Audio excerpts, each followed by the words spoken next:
He is a Bassmaster Classic Qualifier. He's an Elite Series champion, and he is a very thankful and lucky person after a very scary boat wreck this past weekend. Wes Logan, the little ball of hate, joins me this week on...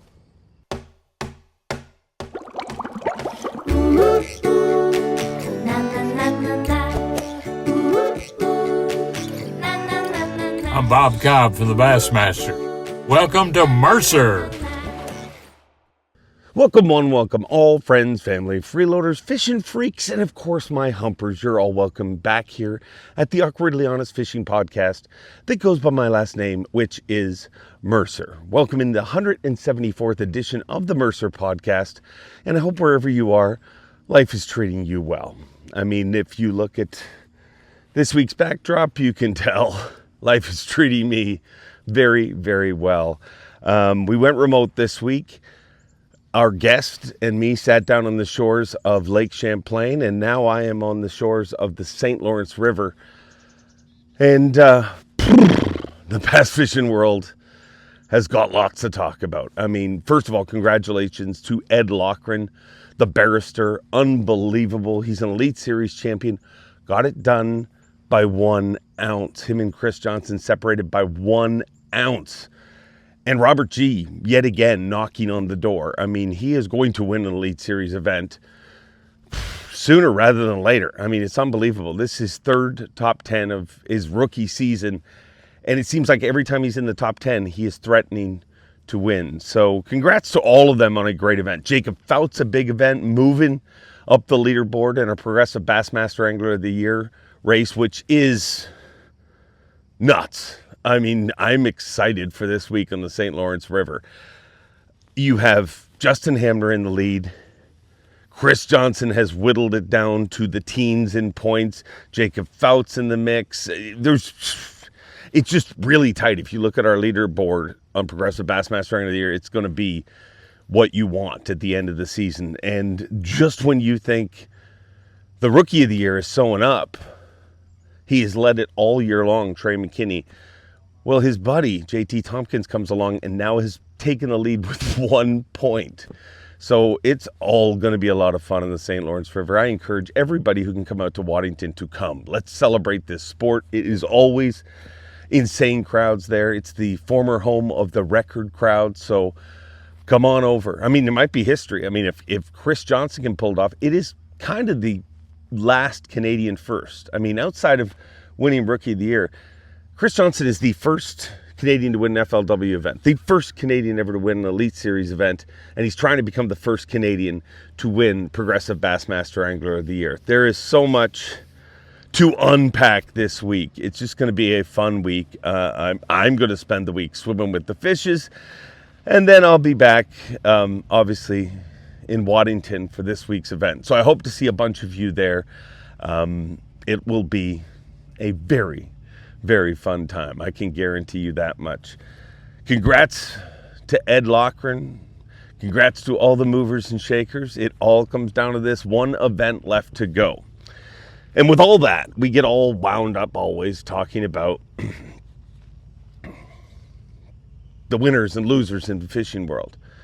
But every once in a while something happens that stops us all and we're all like, yeah, it doesn't matter who catches the 5 biggest fish. I mean, sometimes I laugh when people get super stressed out about that, and I'm like, you realize we're just deciding who is the 5 biggest fish. I mean, when you really, it's very important, but when you really think about it, in the big picture, it's not that important.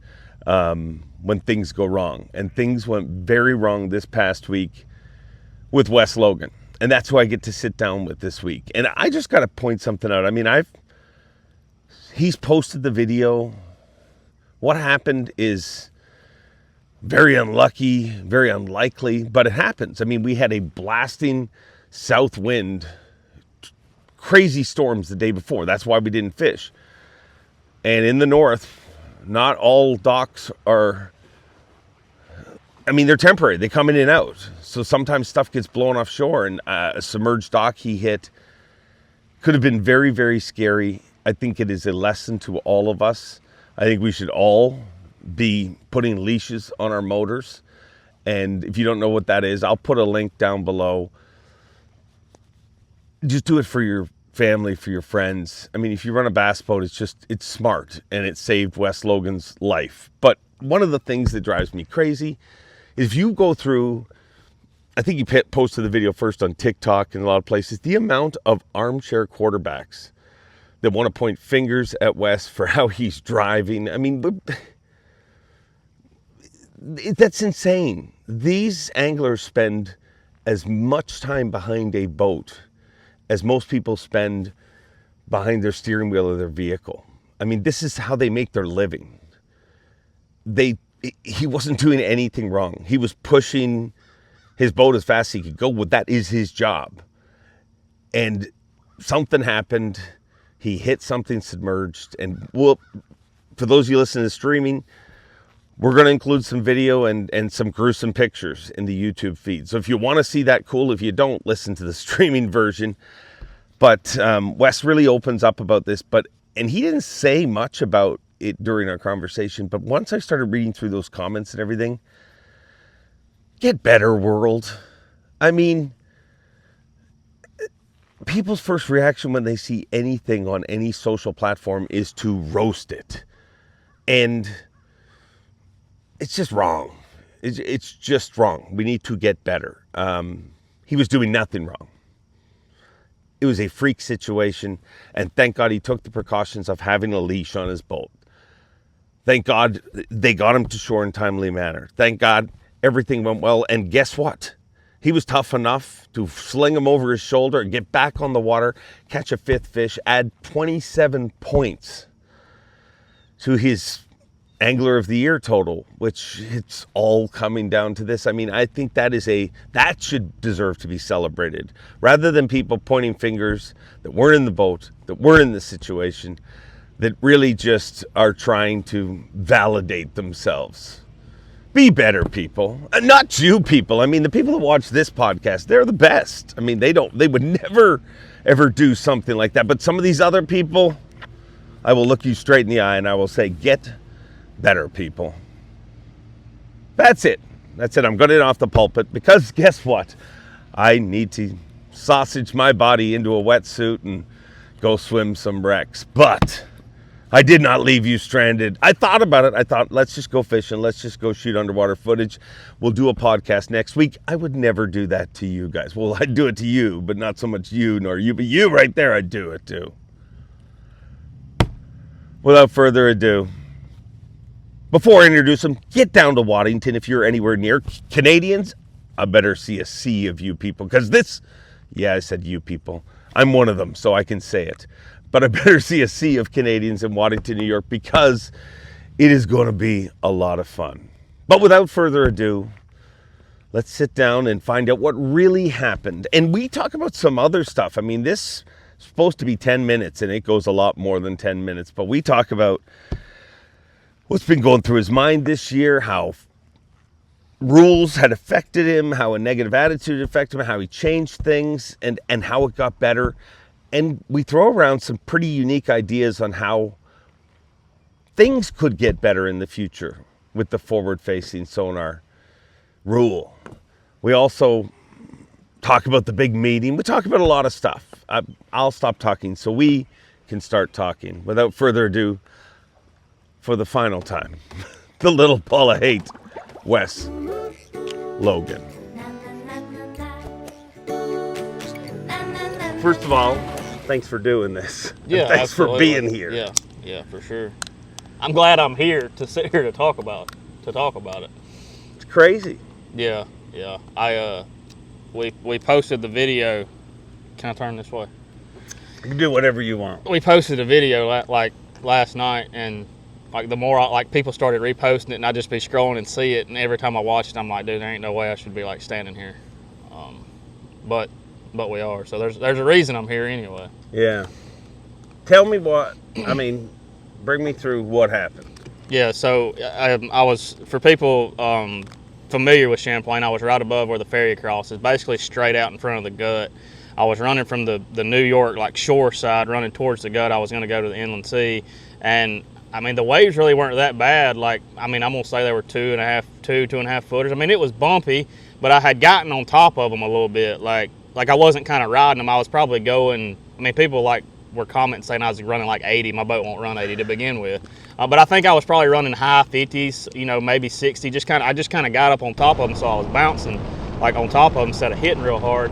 And I remember, I can vividly remember hitting one of them, and like my boat like went like straight up kind of, and for a split second I was like, why am I flying, or like why did my boat do that? Yeah. And then I knew I was going to hit hard, but I guess when I came down, when it called and hooked is when it threw me. But when they come to get me, or Jackie came and got me with Texas Boat World in his boat, I jumped in his, drove myself back in. He stayed with my boat. And then all the service crew guys went out there to tow my boat in, and when they got out there, a couple 100 yards away, there was 2x6s sticking up out of the water, and they went over there, and there was basically a dock platform, and they said it kind of looked like I hit it like long way, so basically it kind of ramped me up, and I think that's when I like realized like I was up in the air in a weird way.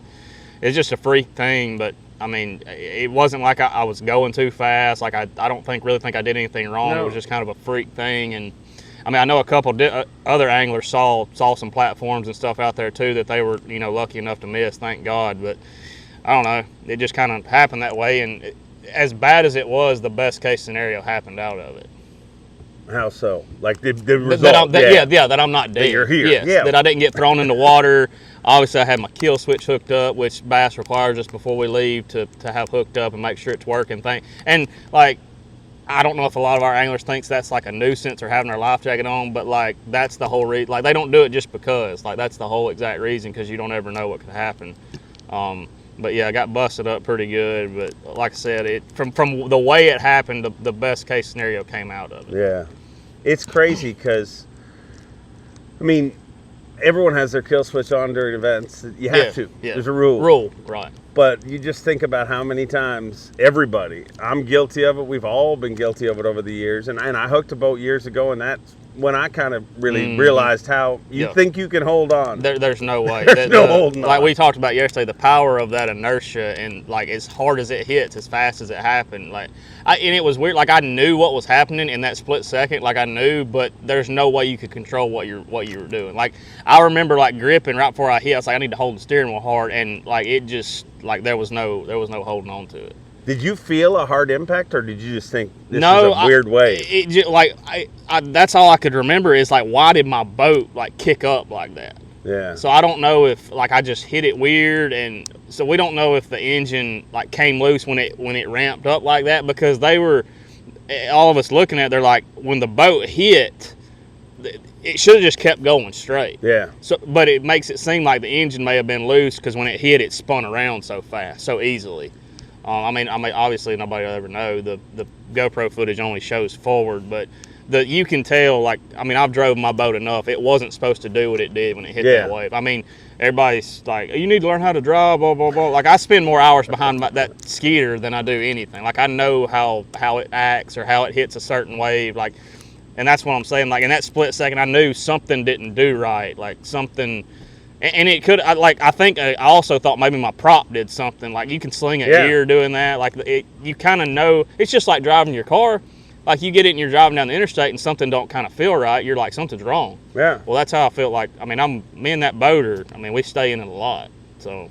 It's like aquaplaning in a truck. You know what I mean? Yeah, like you hit that, you don't know, like, but you just all of a sudden. Exactly. It's something don't feel right. Or hitting ice. Like, you know, but I don't know. I feel like I didn't panic when everything happened. Like, I kind of had a level head about myself. I kind of remember, like, every little detail, but some of it's kind of, like, when I watched the video back, I didn't remember, like, getting up and, like, holding my head, looking around. And I remember I looked at the engine, and then I, like, threw my life jacket off, went over and grabbed my phone and was trying to, like, it was underwater in my cup holder, and I was trying to get it cleaned off and stuff. But I do remember, because I thought I had my life jacket on the whole time, but I guess in the pandemonium, I went back. I can remember I went and put my trolling motor down to kind of just keep me in the same place, and when I went forward, I almost went in. Like, when I threw my trolling motor down, I was like, I need to go put my life jacket on just in case I fall out or something. But it was it's weird that I can kind of remember it, but it's and I don't know, something may be wrong right now. It's starting to get a little bit like grainy, so I don't know. I need to keep an eye on my head.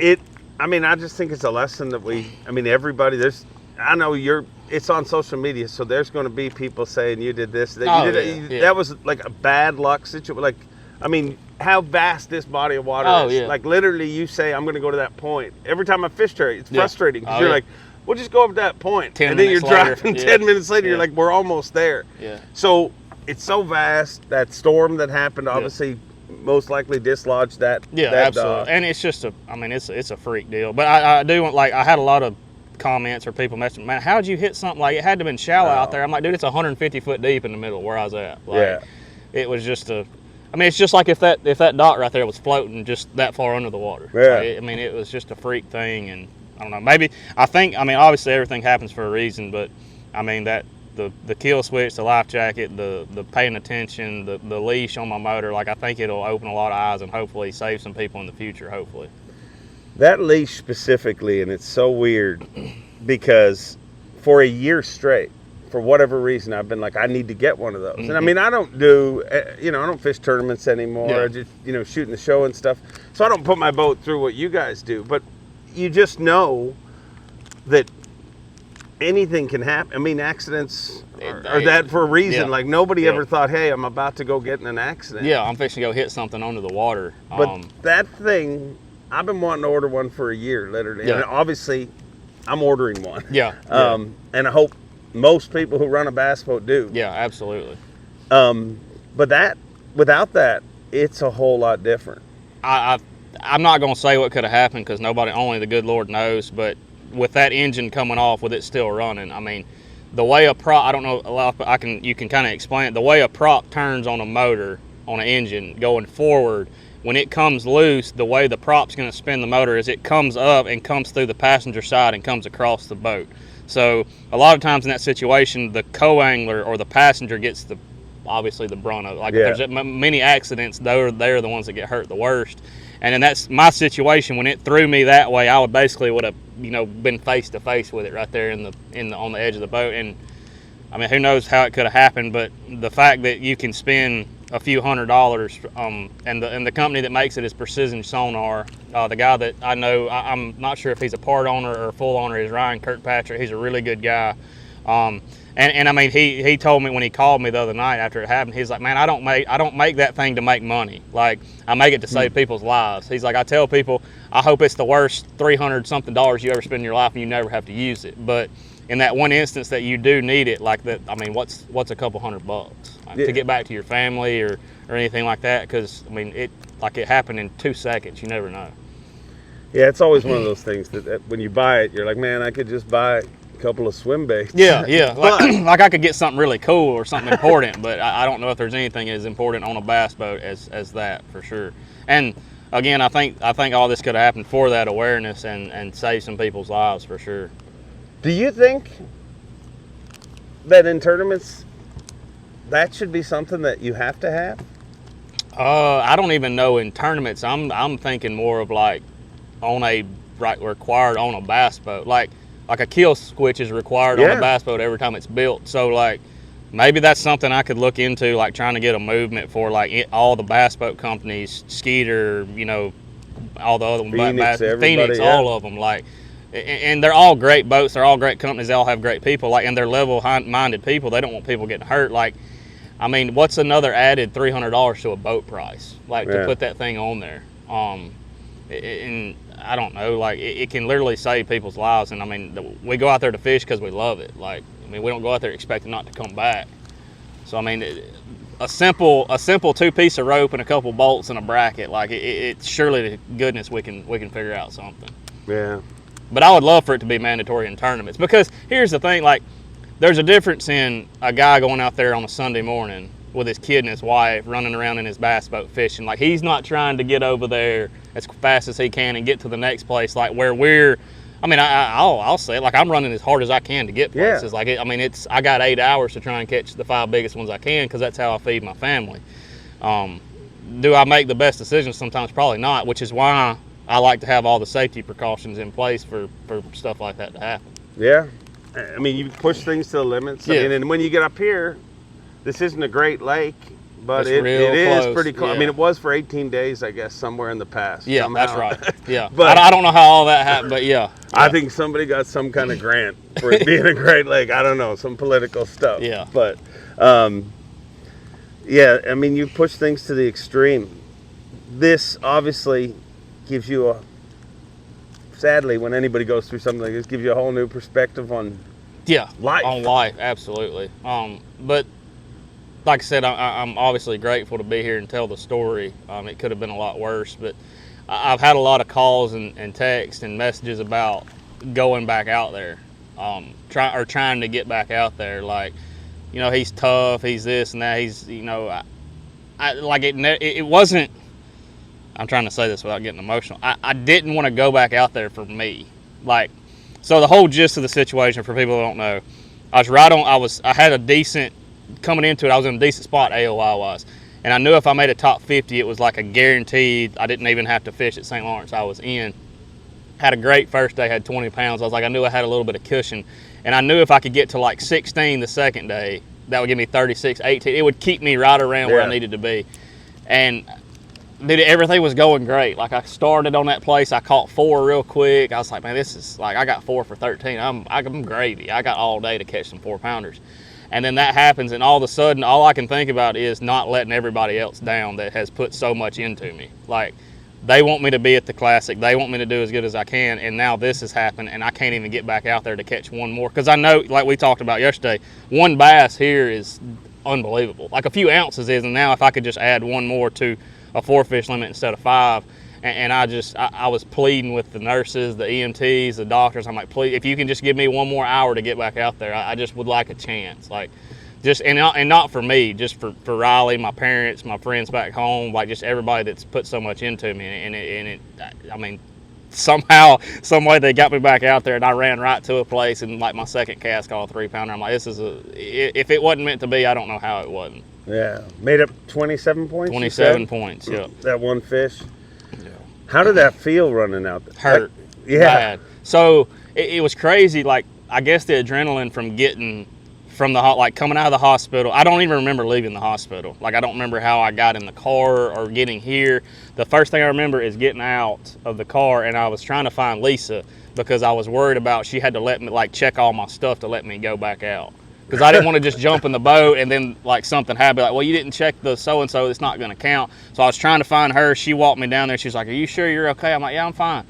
And I still wasn't hurting anywhere. Like, my cut was hurting, but I was my body was fine. And I get about halfway between here and the point, and I started hitting a couple waves, and I'm like, this is not good. Like, my ribs and my back were just beating and beating. And I was taking it easy, and I got around the corner to one little place, and I stood up. I threw the trolling motor down, and there's a dot right in front of the boat. And I was like, hey, no way. And I just backhand flipped it and just run over there and got it, and I caught it. But dude, when I set the hook, it was like my whole body just knotted up. I got in the boat and threw it in the water, and I just sat down in the seat for a second. I was just trying to catch my breath. And it just felt like somebody was stabbing me, like where my ribs meet my spine somewhere. But I'm like, yeah, I got something cracked. But I stayed out there. I caught 2 or 3 more that didn't help, but I mean, to go out there and be able to do that, but it probably wasn't the smartest idea, but I mean, maybe at the end of the day, it'll be worth it for some reason. Well, and thankfully you didn't catch a few other cull fish, because, I mean, I would have had to go back. spots for making the cut, Yeah, and you that's would have right. went out. And we were just talking about coming over. She's like, I'm so glad it wasn't bigger when you caught that one. I was like, why not? She's like, because you went back out there and beat yourself up all day. I was like, well, I mean, probably. I mean, I really thought I could have a good tournament. I had a really good practice, had something figured out that I didn't really think a lot of people were doing. But, it wasn't meant to be. Yeah. The good Lord had different plans for sure. It's crazy how things change. I know the competitor that you are. Yeah. I mean, that's why I call you the little ball of hate. And some people don't get that, Nick. But No. I mean, from the first time I've watched you, when you watch the scales. Yeah. When I watch you weigh and you're watching the scales, and you are willing them to be what you want. Yes, you know what I that's mean? right. And when you don't catch them, and I think that's one of the crappiest things about this sport. Weirdly enough, I get it, but I don't think people should be happy with not. I've never understood that. Like, I'm just happy to be here. Well, then, where's your drive? Yeah. If you're just happy to be here, what are you doing? You just go out there and practice for a few hours. If we catch them, we will. No, I'm gonna practice from the minute I can get out there, the minute I can come in. and I'm going to do it as best as I can. And I think, like, it goes back to, I don't think it's for me. I think it's for everybody else. Yeah. Like, I hate letting people down. And I've been like that since I was little. And I guess my dad and my coaches, baseball and football coaches, instilled that in me. Like you don't do this for you. Like, you do this for all those people out there that came to watch you. Good way of looking at things. Did you ever imagine on the drive up here? I know the competitor you are. I know the situation you were in. You're having a good season, but man, you're going to the north. Anything can happen. I mean, This is a quarter of the season, basically. Yeah. Did you ever imagine that you'd be in a situation where you were like, well, thank God I didn't catch a bigger bass? Yeah.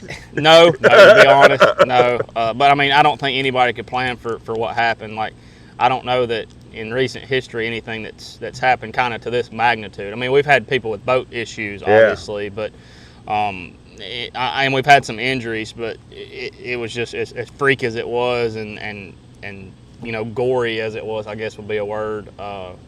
No, I really wasn't expecting that, but I knew I had a lot of confidence, like, coming up here. Obviously, I haven't done great up here, but I just felt like I had a lot of momentum, like I'm fishing good, I'm making good decisions, so I was excited to get up here. And I've been excited to go out there every day. Like, I mean, I'm not a huge fan of smallmouth, but I feel like I'm figuring it out a little bit. Like, you just have to get in the right areas. And I think in the past, I've tried to make fish be where they're not. Yeah. And I'm like, just run around till you find them. Like, it's kind of what it's come down to with me with smallmouth. But it still wasn't a bad tournament. I mean, it could have been a lot better, but it could have been a lot worse too. Like, I could be flying home on a plane in a casket, I guess. Well, thank God it wasn't. Yeah. Not trying to get like. No, but it's real. I mean, dude, I think some people that just see that video see it bad, but they don't realize. I mean, dude, you came off the water drenching. Like, you hit it pretty good. Like, there's a lot of people that would have been milking it, but you. I mean, that cut on your head is. Yeah, my sizable. Hat was pushing down on it. It's kind of hurting a little bit. That's a. I mean, it's could have been really bad, but it worked out. Waddington next. Will you pre-fish? Oh yeah, we're gonna get over there in the morning. Everybody. We yesterday was I was with you on FS1, and then I worked with all the service crew guys, the people at Skeeter, Lucas at Yamaha, trying to figure out what we were going to do about a boat for next week. We got that straightened out. I'm leaving straight from here, going to pack the camper up, run to the service yard over there, swap everything over to another boat that they're going to let me use for the week. All in the meantime, trying to figure out what to do with my boat, insurance-wise, see if it's okay to get a new engine on it, because as soon as we get done with St. Lawrence, I've got 4 days before I have another event at Saginaw Bay. Oh, dang. So I got to figure out how to get a boat for that, because we're going to, the loaner boat they're giving me, obviously they have to take back. I'm grateful to be able to use it for a week for sure, but there's a lot more to what's going on than just going out there and fish. But I mean, Ronnie texted me the night it happened and said that he had estimated, he's the numbers guy, obviously. He does all the stat rat or whatever they call him. He said that he had figured that the classic cut number was 495, and that's exactly what I have. So I mean, I don't want to go out there and obviously not catch anything. Yeah. And you can go to St. Lawrence and catch 14 pounders and it's like not catching anything. So yeah, I'm gonna go practice as hard as I can. I'm probably not gonna run to the lake. I think, like, obviously it would hurt me body-wise, but I would, as a competitor, I want to go down there. But with borrowing somebody's boat, like, it's not mine. I don't want to like rag it out. I want to respect it and take care of it. So I'll probably just kind of stay in the river and try and catch what I can. I didn't even think about that Saginaw tournament that you have afterwards. This year you're fishing a lot. You're fishing all of these, all the NPFL. Mm-hmm. Do you think you're a better angler? You see some anglers where they do too much and it hurts them. Right. The John Cox approach to bass fishing seems to be working for him. Work. Yes, absolutely. I think what it's done is I've had some rough days like fishing, but then like even being over there, like I'll have some bad practices and then like be able to turn it around in the tournament. And I think all that does is just gain your confidence. Yeah. And just being on the water and being able to make good decisions and get like I talked about before, the momentum going. Because my year started horribly in the elites. Like, we went to Lido. I had a great first day. Had an awful second day. I lost every fish that bit. It went from like top 20 to in the 80s. Went to Fork. Had a great first day. Kind of slipped on the second day. Barely missed the cut. And that's when I was all, upset and frustrated about all the, forward-facing stuff, and I was all in the middle of the drama. And we got home from that tournament, and we just kind of sat down for a few days, and I was like, I can't let that outside stuff bother me. Just go do what you need to do. If you got to go use it, go use it. Like, don't be against it. We're allowed to use it. Go use it. Go do what you got to do with it. Go learn it real quick. And that's kind of what I did. And from then on, from that into that Toledo Bend tournament, when I kind of refocused everything, we changed our lifestyle, started eating better, started exercising. Like, my mind's just been a lot clearer. I'm able to think when I'm on the water, and it shows. I think before this tournament, I had like 5 top 30s in a row. Yeah. And I mean, who knows what'll happen? But I feel like I was on the opportunity to do it again, but obviously it didn't. But I think that has a lot to do with it, fishing a lot more and changing the lifestyle, not being a part of the drama as much, because there's a lot of drama, obviously. Yeah. But kind of blocking that out a little bit. Still being passionate about some things and saying some stuff, keep letting people know, letting your voice be heard, but not really getting it, letting it consume my whole life. And it was like I was losing sleep. I wasn't thinking about fishing, and just reevaluated everything, and it's definitely made a difference. It definitely does seem like this year that, I mean, it's your livelihood. Yeah. I get it. It's a big deal. Yeah. But it does seem that the people that stayed in that mindset of just obsessing over that. Yes.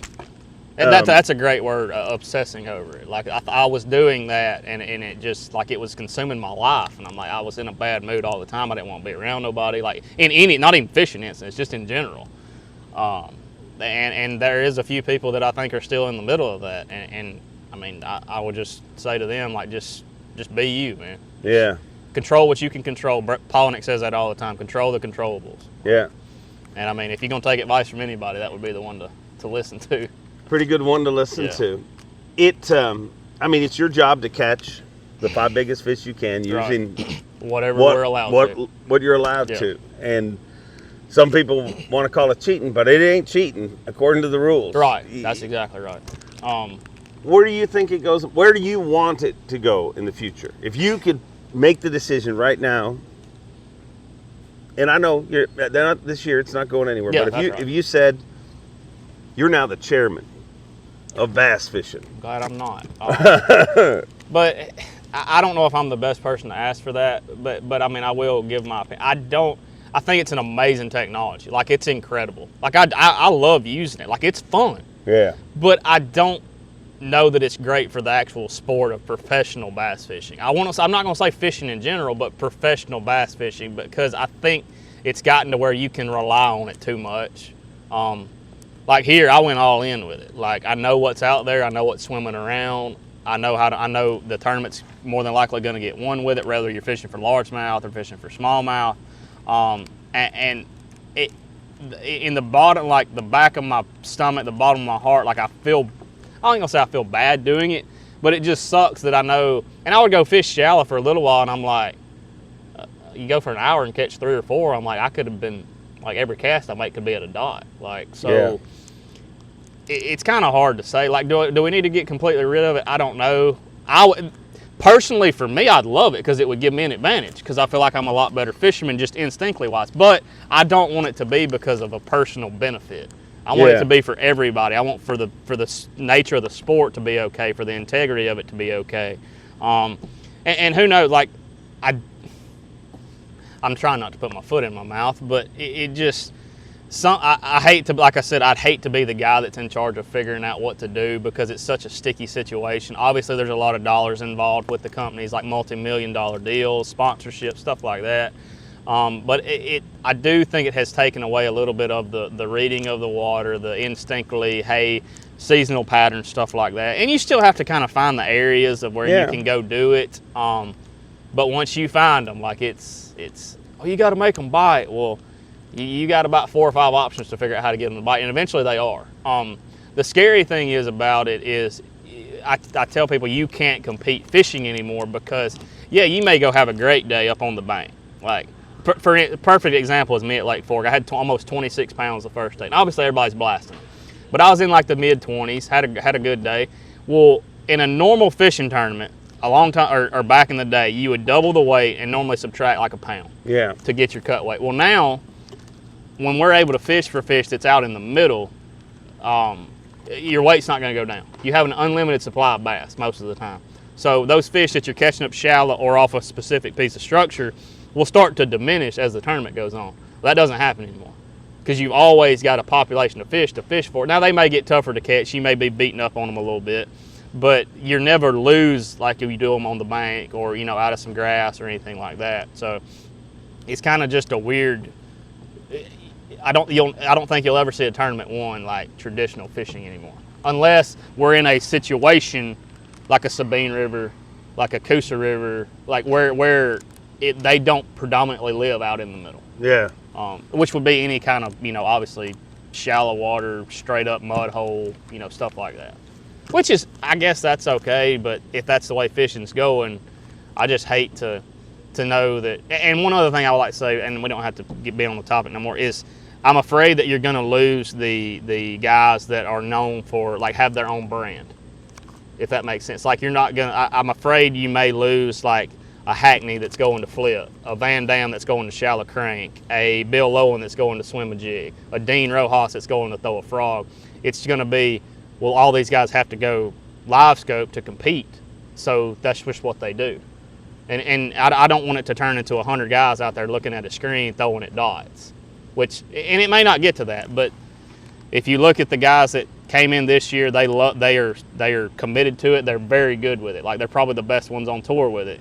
And I think they open a lot of people's eyes to how good you can be with it and how dominant it can be, because they're amazing with it. And I would never take that away from them, but that's how they grew up. Like, they know what they're looking at, all that, and it just kind of sucks.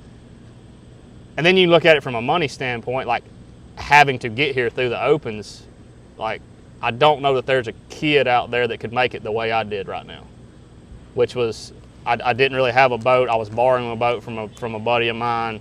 It didn't really have a lot of graphs on it. I just I was working as I was doing it, as I was fishing, and I didn't have a $90,000 boat with live scopes on it and live scopes sticking off the back and all that. So, it just kind of sucks knowing that there may not be another Wes Logan coming to the Elite Series. You can make it through the Bass Nation. I guess that's the one route there. Yes, absolutely. But 9 opens. Yeah, you got to be ready. It's tough to. Yeah, absolutely. Which the reason it went to 9, and I agree with that. I do agree with the reason, 100%. There was people. The attrition was horrible. And I also think we were chewing through people that potentially were future good. stars. Yes. They're really good. They just didn't have enough time. Got to the Elite Series before maybe they were ready. Yes. They got tested on 3 events. Correct. That were very close to where they live or where their specialty is. Right. And then they got here and left here with a giant bill of credit card debt. Yeah, that's and they'll never be back. That's right. But if they had it taken a little longer. Yeah. So, I get where it's a catch. Double-edged. Yeah, it's a double-edged sword is what it is. Like, what Bass did, everybody, you can complain about it or you can be all for it. Like, they felt like they made the best decision they could, and I think they did for having an angler that is truly ready, like committed, all on that. And you can't knock them for it. Yeah, they're like, oh, it took the working man out of it, and yeah, it did suck, but like, I guess if you want to make it, you got to be committed, and what that did was keep people from going bankrupt and ultimately saving some marriages. Like, I know of some bad situations that came from trying to make it out here. Yeah. With some really good dudes. Yeah. That were good fishermen. It wasn't meant to be. Yeah. It's a wild deal. So where do you think it ends up? Like, what do you think as far as in the future? Yeah, do you think with the forward stuff? Yeah. I don't know, man. It's hard to say that it's going away. I just think there's too many dollar signs. Maybe we look at. I think one of the best ways of looking at it was maybe manipulating the schedule around to where it's not so dominant in every one of them. And what I say, like, it's going to be a player in all of them now, just because people are so good with it. They can use it from 2 foot of water to 100. But like a perfect example would be going to Smith Lake in June, the end of June. Like, there's not going to be very many on the bank. The majority of the fish live out in the middle that time of year chasing bait, and that's kind of like how you're going to have to go catch them, to where everybody's going to have to commit to it, or you know, you might get lucky a day or two on the bank and catch some wolf packs, but like that type of situation, like you could kind of avoid that a little bit as far as the whole entire field having to do it. So maybe the field could, or not the field, the schedule could be, you know, made a little bit around it. And I've heard some rumors of splitting it up like half and half.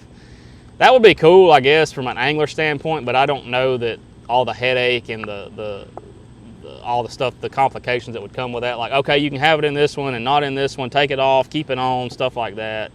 And I feel like bass likes to operate as efficient as they can, with as least complications as they can anyway. So I don't know if that would even be an option, but I have heard it being a rumor thrown out there. So I'm probably not the guy to say, because I really don't know. Like I said, I've tried to stay out of it after the beginning of the year, because I knew, I said my piece obviously on stage at Fork, and once I realized like how much hate I got for that, like when I said that, Did you get a lot of hate? It was awful. Really? Oh yeah, I got told, like, I had like phone calls and messages saying that I was like one of the worst pro bass fishermen in the world to stand up there and say that. I have an awful loser's mentality. I'll never amount to anything bass fishing wise. And I'm like, okay, so I went up there and said what I thought needed to be said. And I had some people agree with me, don't get me wrong, but the support that I thought was going to come from me kind of sticking my neck out there definitely didn't materialize. Yeah. So I kind of that's when I kind of like just backed up. I was like, all right, I'm just going to go do my thing, let everybody kind of do what they want, let it become what it's going to become. But definitely got a little bit of backlash from that. So the hate isn't fair. Like, and not just on your, like I look at an Elite Series rookie from Alabama, Wesley Gore. Yeah. We just happened to put a post, I think it was on Wheeler, and it was showing, which everybody wants to see the graphs, and it was an Instagram post, and it showed him on the top and the graph on the bottom, and it was really cool. Yeah. But that dude got railed, and again, he's just competing. He's doing his job. He ain't made of that. Like, I mean, he grew up in Alabama. Oh yeah.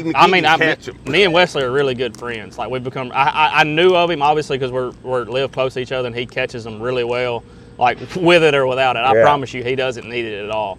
But the fact that the man can just be out there trying to do his job, and doing whatever he has to do to make a living and compete at the best of his ability, and you get a lot of hate for that. Like, you can't hate the guy for it. You can't, like, and I've had people blast me for some videos. They're like, oh, I see you've become a scoper. I'm like, no, I'm still Wes. Like, I can go up there and swim a jig and throw a frog with the best of them. Like, I know I can compete with anybody out there on the bank, but when they're out there catching 5 to my 1, I've got to go out there to compete. I can't just, if they're gonna, like you said, it's gonna be allowed, I'm going all in with it. Like, and I hate that people look at me that way, but I mean, I had some of my good buddies. They're like, "How you catch them?" I was like, "Well, I'm scoping, doing this and that," and they're like, "Probably not gonna text you anymore." They were joking, but like, it's just that mindset. Like, why you gotta go do that? I'm like, well, if you want to keep your job, you're gonna go do it too until something happens. Yeah. But I promise you, Wesley Gore can catch them with screens, with 10 screens. It don't matter. He's one of the best anglers I know. Probably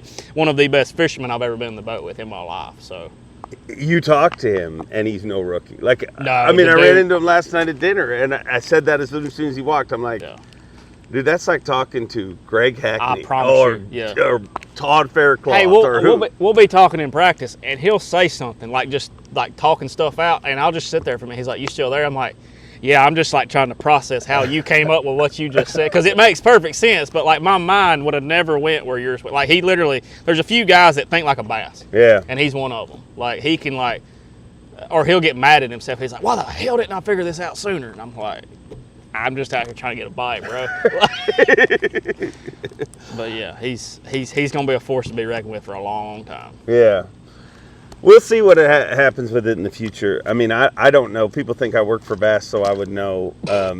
I don't. I mean, my idea, not just my idea, me and Davey talked about it, and it gets shot down by everybody. But, like, I think every other tournament or however they do it, I think that keeps somebody happy, but it doesn't keep anyone happy. Yeah. You know what I mean? Because there's people that love it. We don't hear from those people because they're not, like, you'll hear from them if it was made illegal. All of a sudden they'd become allowed. That's right.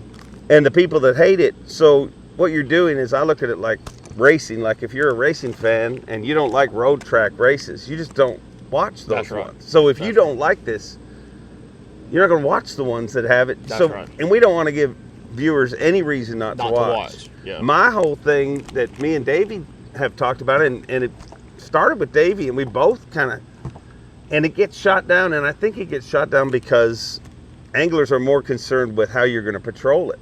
But I think a limited amount of time during the day. Using it? Yeah, like if you had, it gets thrown around, it gets shot down quick, the power hour idea or whatever. But I think, like, when you think about it, if we had 2 hours that you could use it, mm-hmm. and the rest of the day, so you got 8 hours. So 6 hours, you're fishing traditional, Correct. instinctual, whatever you want to classify it as. Yeah. But then there is 2 hours, the final 2 hours of the day, Yeah. that it's wide open. Yeah. And you think as a fan, my thought on it is, so I'm a Wes Logan fan. I've been watching you catch him on a frog all day, and I want you to win. Yeah. Well, now, those last 2 hours, you might stay on the bank, but you might go out and use it. Yeah. But I'm also more intrigued, because if I want you to win, I want those other guys not to win. That's right. You know what I mean? Yeah. So you're more intrigued to watch it, where if you do it every other event or selected events, the people that dislike it are just tuning out. They're going to tune out, absolutely. But now they want to see, they're going to watch Choya and be like, hey, this guy has been buried in the dirt all day. He's got 2 hours to make it up. But he's got 2 hours, and we know how quick things can change. Oh, yeah, and absolutely. I just think it would make it, and I know that the angler's first thought is, how do you patrol that? Yeah. You know, people are going to put flux capacitors that affect things. But I'm like, dude, I can turn my lights off with my cell phone in Canada right now. Yeah. There is Crank no your way truck that or something. you can't make it. But I just think, and it gets shot down by a lot of anglers, but I just think that is, to me, is the answer, the limited amount of time, because it's not going to go away. It's not. It will never be gone again. I mean, and dude, the technology is incredible. Like, we're learning stuff that we've never known. Yeah. And the stuff is so good. Like that graph I have on my boat and that transducer, I can tell what it is and almost how big it is. Now, I can't tell you if it's a 3.5 or a 4.5. Yeah. But I can tell you that's a smallmouth. It's a 1.5 to 2.5 pounder, and then pan over and say that's a big one, and know before it bites. Like, dude, you can't beat that technology, but is that really what Bassmaster and bass fishing is? But it's not going away, like you just said. It will never go away. The policing of that would be interesting. You'd have to have a way that it's guaranteed. You know what I mean? It would have to be like, this is like we can turn it on right now. We're fixing to turn it off right now. Yeah. Yeah, and like the regulation on the number of transducers, like here it's a big deal. Mainly like Smith, your big Highland reservoirs where they group up on bait, like the back shooting, the ones on the my mind went blank.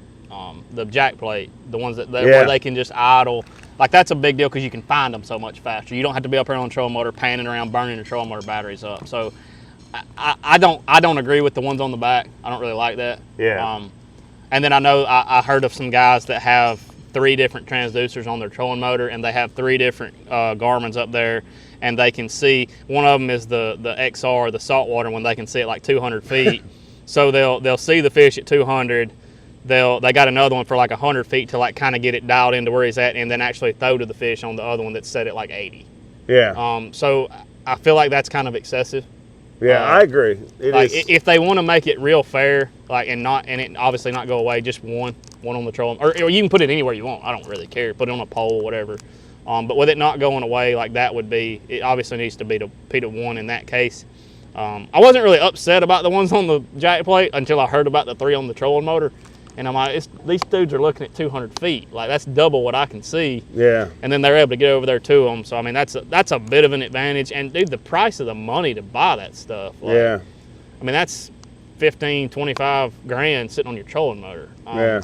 That if you're obviously not sponsored by that one per se company, like, you've got to go buy all that stuff. Because, I mean, I do feel like there is one company that is obviously above the other two.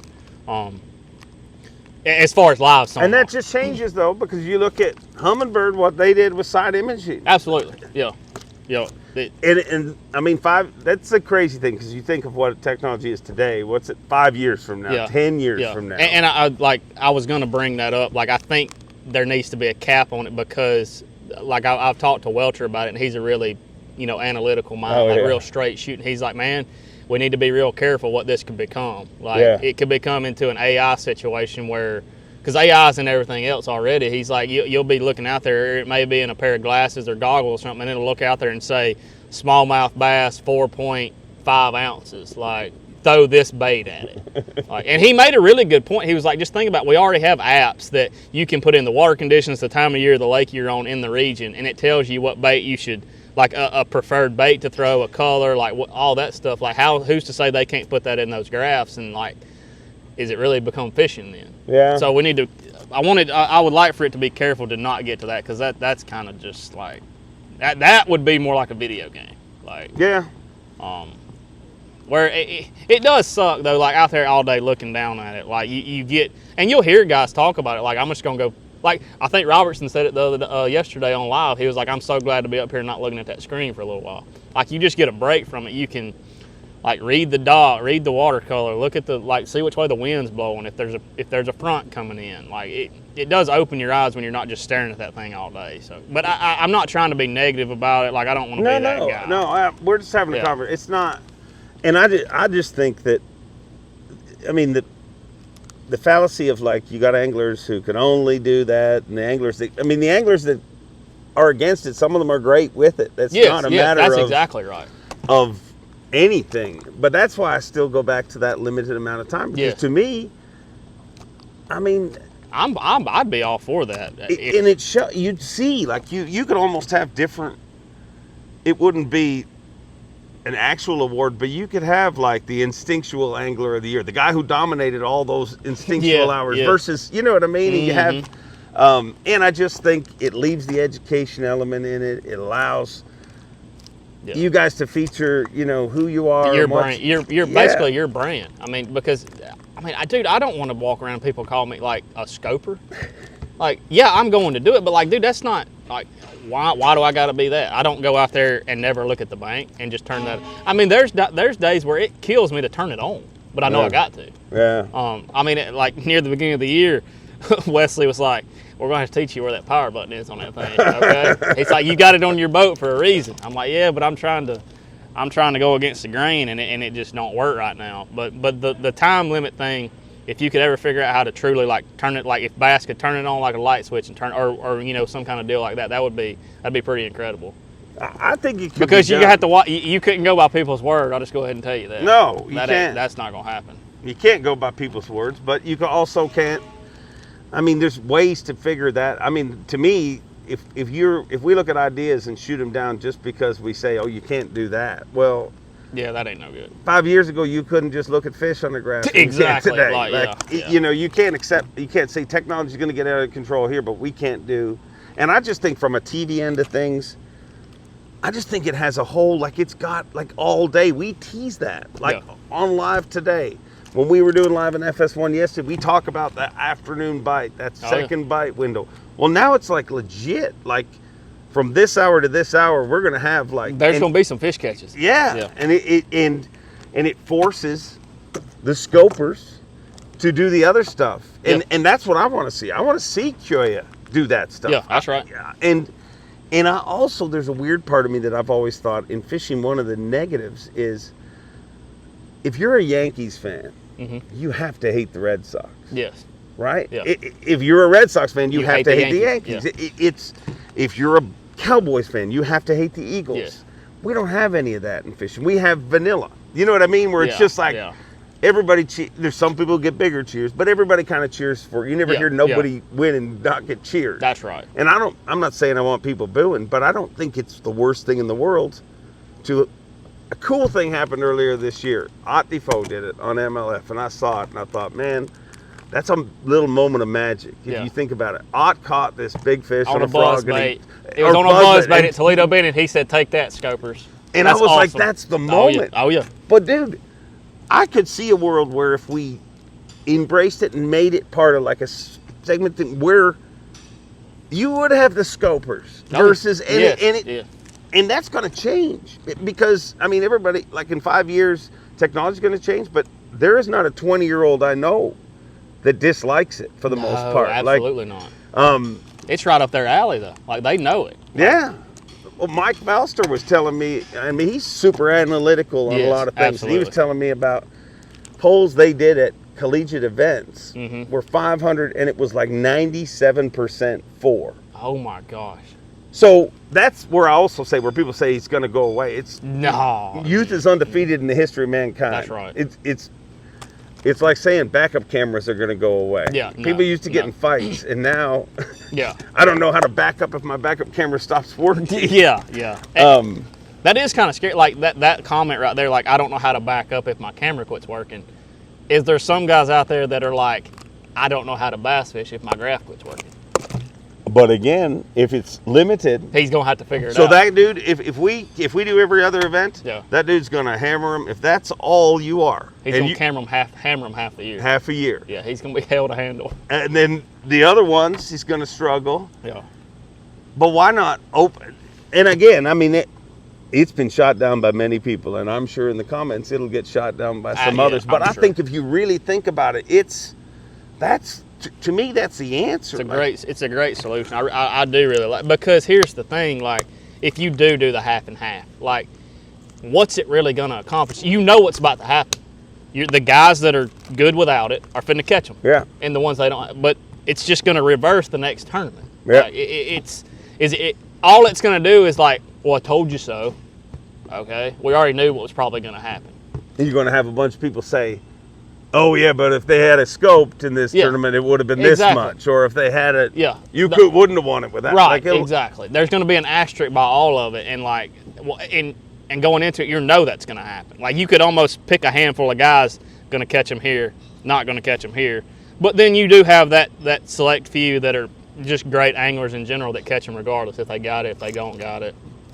It's an interesting time. It is. I can tell you that. It is. I'm definitely not the guy to make the final decision, but I'm just doing the hand I've been dealt. And if people hate me for that, that's just kind of is what Nobody should hate anyone for their opinion. It's your thought. You know what I mean? Well, like, nobody's right or wrong. Yeah. Like Carl, not even my opinion. Like, I just have to go do it. I have to go do my job, and they're going to allow it, so I went all in on it to learn it. Yeah. Carl said it best on this show. He said, in this topic, everybody is right and everybody is wrong. Everybody's wrong. And it's true. Like, you do, and that's what I hate, that people have turned it into this side and this side. Yeah. And I hate that people get most, like, your thought and opinion is your thought and opinion. Like, I don't, you know what I mean? Like, dude, I don't care. It shouldn't be divisive. I think a lot of people have divided it and used it to benefit social media wise and different things. But get the clicks. You got to get the clicks. People love them clicks. Yeah. I mean, any publicity is good publicity, I guess. I don't know. I hate that it's divided people a lot. Yeah. Like, I don't like that, because I mean, I've gotten, well, you said all this on Fork, and now look at you I'm like, dude, I realized nothing was going to happen. Like, I had said what I wanted to say, thought something else was going to happen to it. Nothing happened, so you step back, you reevaluate, you make a business decision, because this is a business. Like, hell yeah. It's a business. We're entertainers, for one. Number one, I have to know how to sell stuff, for number one, be a business person, market myself, and the fourth one's catch bass.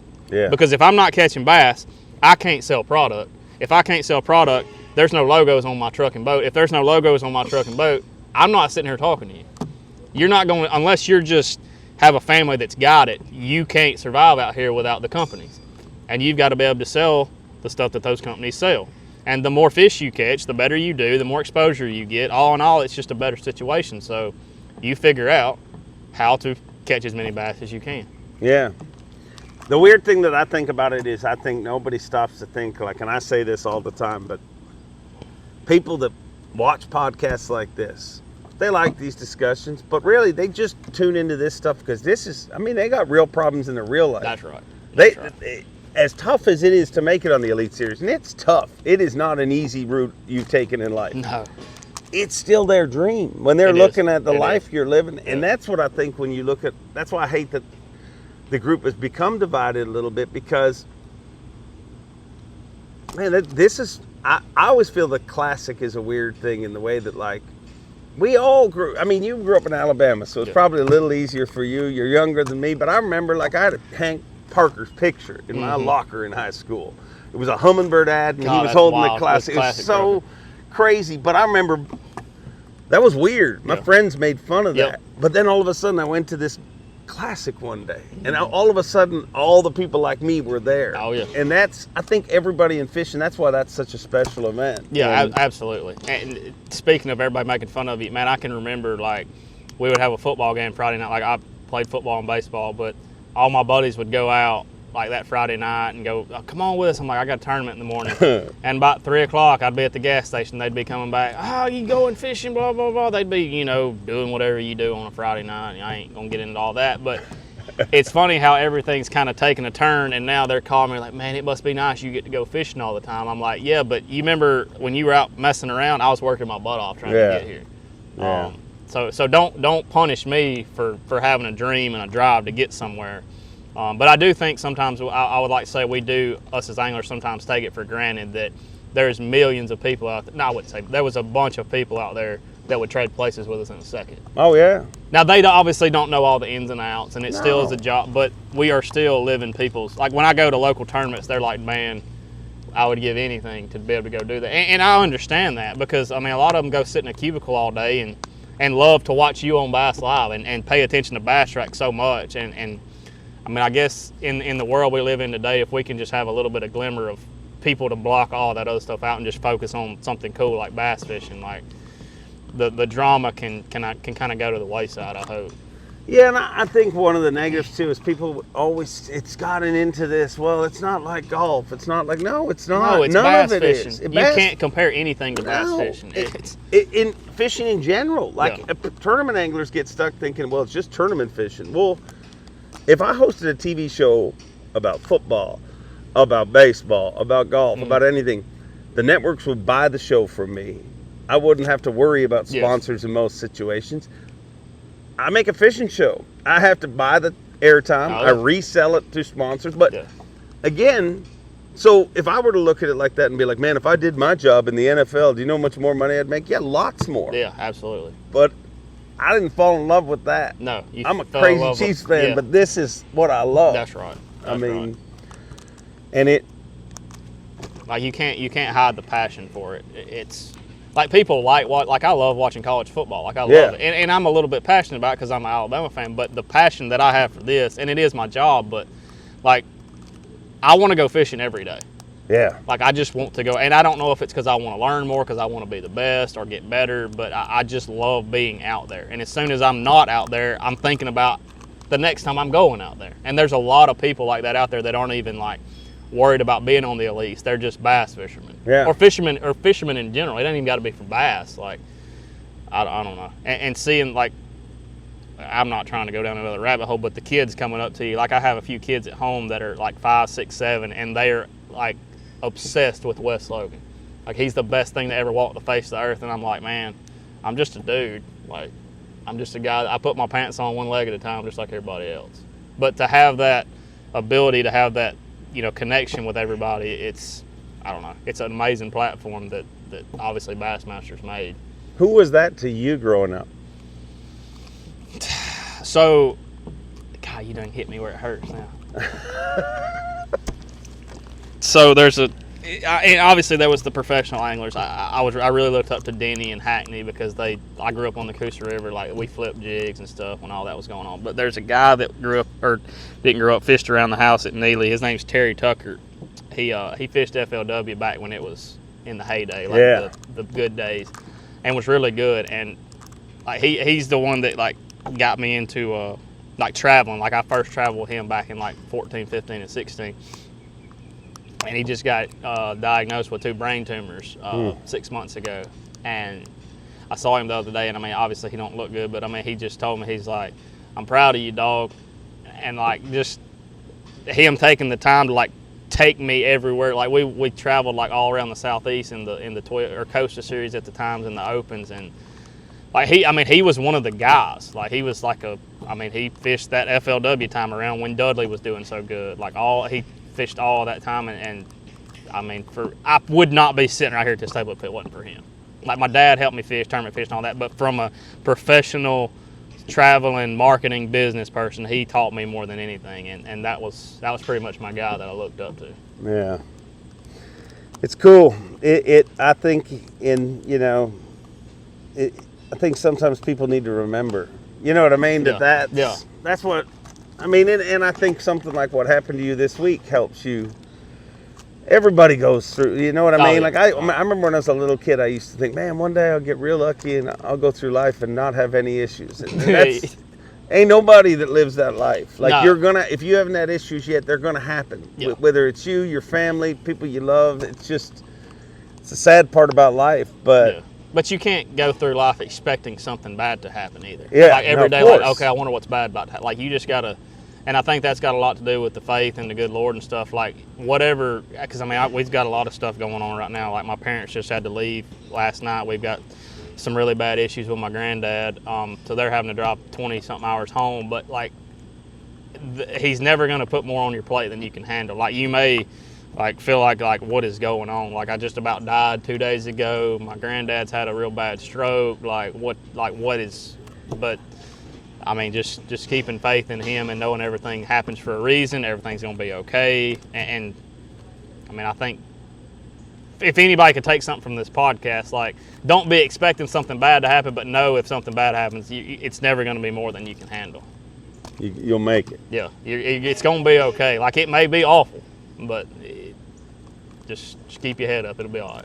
It'd be pretty awesome if you just went to Waddington and because of this accident, you had to stay in the river, chose to stay in the river, and then ended up winning it there. Ain't no way. I'm not gonna say you couldn't win, because I mean, miracles could happen. But I just hope to have a decent finish, get a little bit of money, get a check, get away from that place, and make the Classic, get healed up, get the boat situation fixed. Like, that would be a win for me, if that makes sense. Like, it obviously wouldn't have a trophy, but go over there, have a good event, everything be okay, nothing bad happen to anybody else. Like, I know everybody's kind of.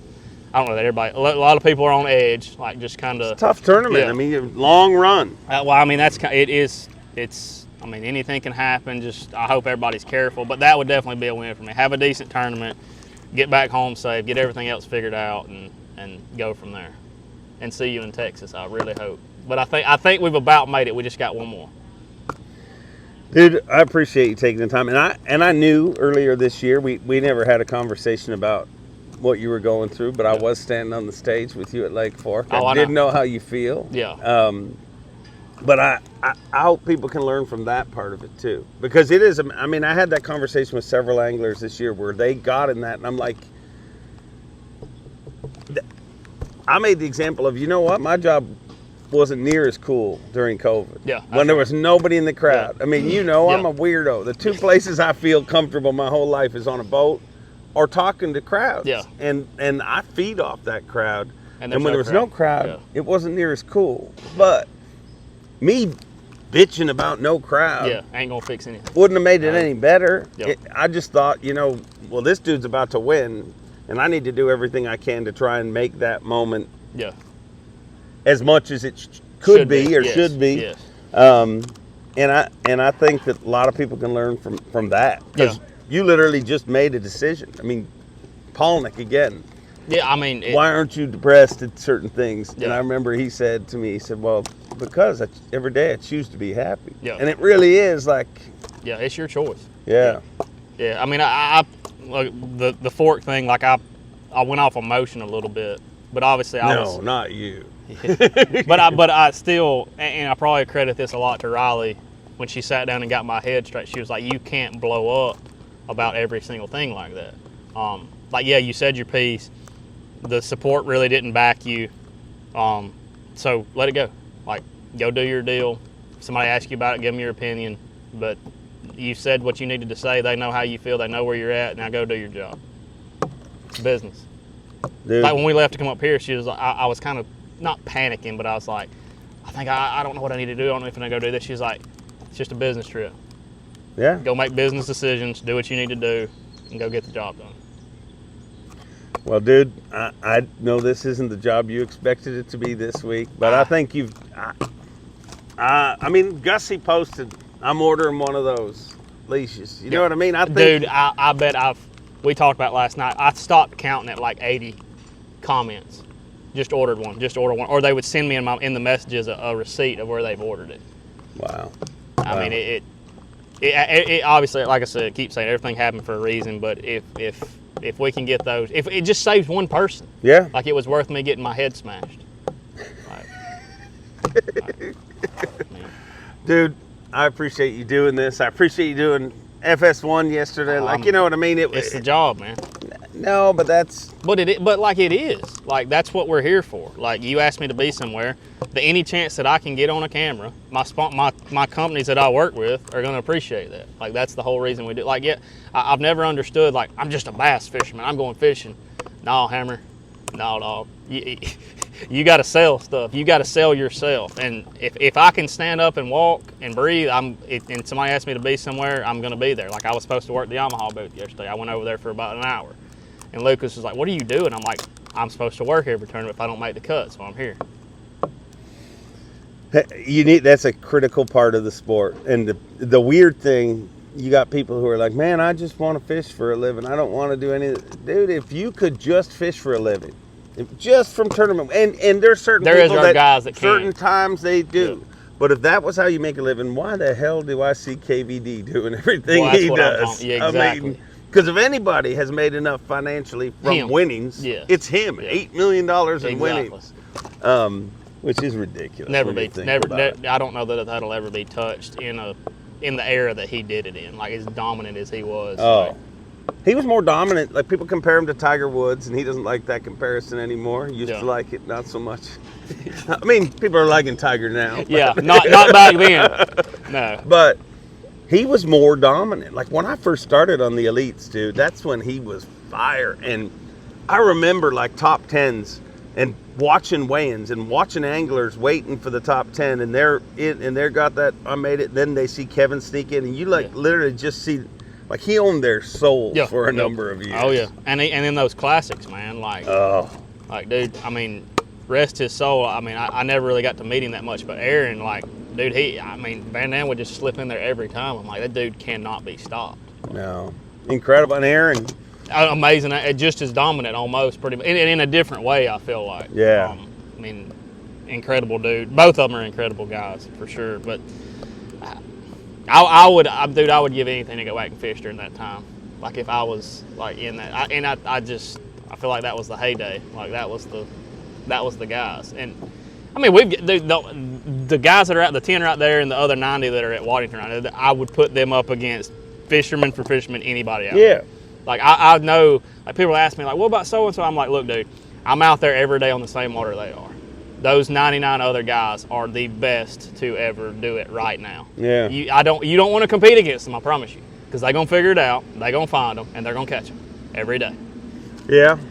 I think we'll have, I think the sport is really changing. I think I think what people don't take into account about that time, there was just a lot less pro anglers. I mean, you had FLW Tour and the Elites, you had 2 tours, but it was just the number. A lot of them were doubling too, though. So it was kind of almost like the same tour. And obviously there was some singles here and singles there, but I mean, there was a lot of back and forth. So it was, I mean, like, I can remember Hackney being on both sides, Tharp being on both sides, like, and they were winning. Kevin won an Angler of the Year at FLW. I mean, that's pretty incredible. Yeah. And we're able to do that a little bit now with the MPFL making the schedule around, us. So that's kind of, but I mean, I do like we went back. I love fishing both of them. Like, I do really I like fishing, being able to just stay on the water. Like, it does help. It does. I mean, it's anything. I mean, you hear stand-up comedians talk about how, like, the reason they live in New York and Austin, Texas become a hotbed for it now, but so they can do sets after set. Like, they go and they'll do, like, on a Friday night, they don't just do one set. No, they roll into the next one. Yeah, they go to 7 different clubs, but that's because when you're firing, you're so much at anything. Well, I was about, like, in your fishing show, if you shoot a good show, like, you're ready to go do another. Yeah. Like, you're ready to roll on to the next one. It's just like that way in anything. Like, I mean, tournaments, dude, if I have a good one, I'm ready to get to the next one. Yeah. Like, I don't want no layover. Like, because, I mean, I say it on stage with you all the time, momentum's a real thing in everything. Yeah. You get a little bit of stuff going your way, you're like, man, I'm freaking Superman. Like, or it can go opposite. And I've been in that hole for about 2 years. Like, it's like every decision I make's the wrong one. And I mean, this year the Harris Chain tournament, like first day, it just clicked, and I made a few right decisions, and I'm like, I'm still Wes. Like, I just go fishing, and then it's just kind of rolled from there. But a little speed bump here, but literally a speed bump this week. Yeah, for sure. If you make me laugh one more time with my reel. This has been the most serious podcast we've ever done, because every time you laugh, I see you go. Yeah, I like. I just need them to get well, but I think that's going to be the worst ones. Yeah, that'll take. I mean, anybody that's ever did, there's nothing they can do. You just kind of sleeping's probably sucks, huh? Yeah, I have to sleep. I can't lay down for some reason. I don't know if it's like the way your body compresses or something like back there, but like laying. Best way, we stacked some pillows up last night, so I was basically like sitting in a chair, and I just kind of leaned over. The problem is I got those herniated discs in my neck, so if I lean too far one way, my arm will go completely numb, and I can't use it. I'm like, I am in a bad way. Like, and how old are you? I just turned 30. Gosh. I'll tell you this. I hope everybody enjoys me being on podcasts, and because I probably won't make it past 50. Like, it hurts so bad. And doing stuff like that ain't going to help the situation either. Every 30-year-old says they ain't going to make it past 50. I remember when, we don't even need to get into that. I remember when I was 30. That's a whole different podcast. Dude, I didn't know, but it's true. It's so fast. Like, and you hear people say crap like, oh, time passes. Like, I really feel like I've stalled out at 28. Like, mentally. You're only 32. Yeah, well, I know. Around there. Yeah, I mean, somewhat. Anyway. But yeah, it's mentally 12. It is incredible how fast I feel like time has sped up with me. Yeah. Like, there's not, like, literally, I remember, like, when I was working with my uncle building houses, he's like, there ain't enough time in the day. I'm like, my God, I'm ready for this to be over with. Like, I'm ready for 4 o'clock. And now I'm like, I'll be doing something, like, trying to get, like, meetings and get fishing stuff ready, and I look, and it's like 6:30. I'm like, freaking day's over. Yeah. Like, it's wild how it just, and then all of a sudden 2 weeks have gone by, and then 6 months have gone by. You're like, dude, it does start, and I don't think, obviously time doesn't speed up. You get a lot more busy. You get a lot more obligations. You don't just get to chill and all that. I mean, most of the time my chilling, my like decompressing is us driving. Yeah. Like, because we drive so much, like you get to kind of, I do my thinking, like obviously get on phone calls and stuff, but once you get to wherever you're going, it's wide open again. And I'm not even nowhere near busy as some of the important people. Like, I'm not important, dude. You're important. I'm just here. I'm important to somebody, but probably that one's sitting right over there, but that's about it. But I'm not near as important to her as she is to me, I can tell you that. Well, from the panic I saw around here the other day, you're pretty important to a lot of people. And I do want to say, I want to thank everybody with the Bass staff and the EMT stuff here at Plattsburgh, the hospital staff, the doctors. They put it into overdrive when they figured out. Obviously, they were worried about me being hurt and stuff, but when we kind of explained to them what I was doing up here, they were like, "This is serious." I was like, "Yes, sir, it is." He said, "I got you. Yeah, it's funny. I don't know why it kept going through my mind, but all the emotions and everything going into this event, these final events, knowing there was that big meeting last week, you know what I mean? And you're just like, and moments like that, I'm just like, yeah, none of that crap. None of that mattered. Same thing. I kept saying that to, some of the guys that went to MLF are some of my best friends to this day. Yep. And that was an incredibly emotional thing, but I said the whole way through that to a bunch of people. I said, if one of us gets the wrong phone call today, ain't nobody cares what league you fish for. Don't care what graph you run, whether you like it, don't like it. And sadly, a lot of us got that call with Aaron. Yeah, exactly. And it didn't matter, No. Nobody was mad no more. Like, it really put, like, when it's a shame that it takes bad stuff like that to bring people back into perspective. Like, it's just a game, and at the end of it, like, it's our livelihood, but like it in the scheme of things, it's not bigger than anybody's life or anything like that. Life is a gift, and your friendship's a gift, dude. I'm glad you're okay. I appreciate it. Thank you, sir. This has been the longest 10-minute update on what happened to the boat wreck ever. Yeah, absolutely.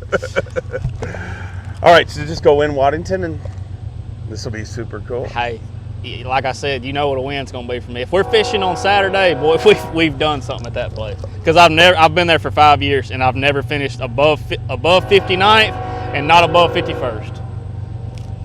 Do it. Do it. Might as well. Somebody's going to. Might as well. Awesome, dude. Thank you very much for doing that. Oh, man, it's all good.